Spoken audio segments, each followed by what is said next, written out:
Intrinsic motivation is when the child is curious about their surroundings. They may point or ask questions. The child is there to help them know what things are. For example, if the parent is blowing bubbles and the child may not have seen them before, the parent will say, "These are bubbles." The second schema is assimilation. This is the first idea in which the child has been exposed to. If the adult is showing the child how to blow a bubble, then that will be the first idea to blowing a bubble that the child will have. Equiliteration is when they understand what they're looking at. For example, with the bubbles, if they see them for a second or third time, they'll begin to understand what a bubble looks like. New information is also new experiences which they are experiencing for the first time. Disequilibrium is questioning what they know, and a combination is where you store information and for the child to put things in a way that they know and understand. There are lots of different types of schema.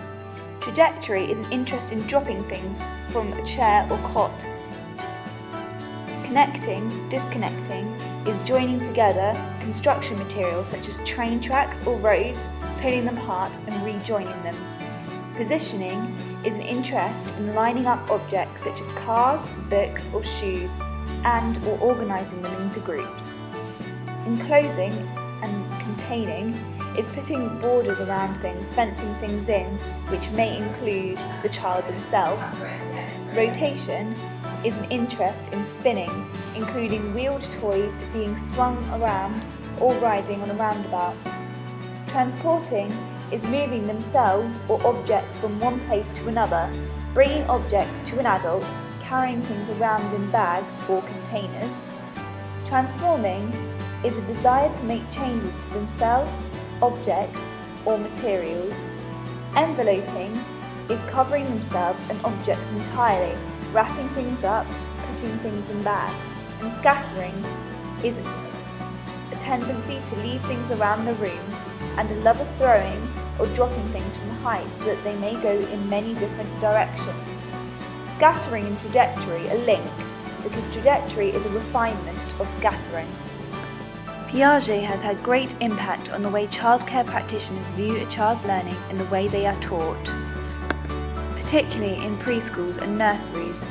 Instruction says that teachers must emphasise the critical role that experiences or interactions with the surrounding environment play in child's learning.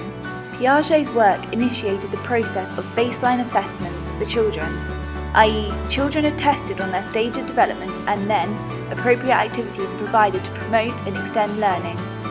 Practitioners should assess at what stage of cognitive development each child is at and provide appropriate tasks, resources and activities to encourage their intellectual skills. He proposed that children's thinking does not develop entirely smoothly. Instead, there are certain points at which it takes off and moves into completely new areas and capabilities.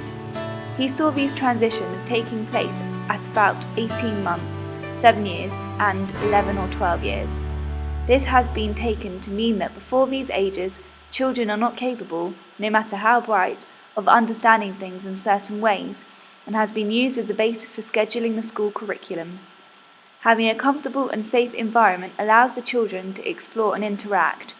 Planned free play sessions encourages this exploration and allows them to reenact and practice real-life situations. Many preschool and reception classes encourage free play based on Piaget's work with children.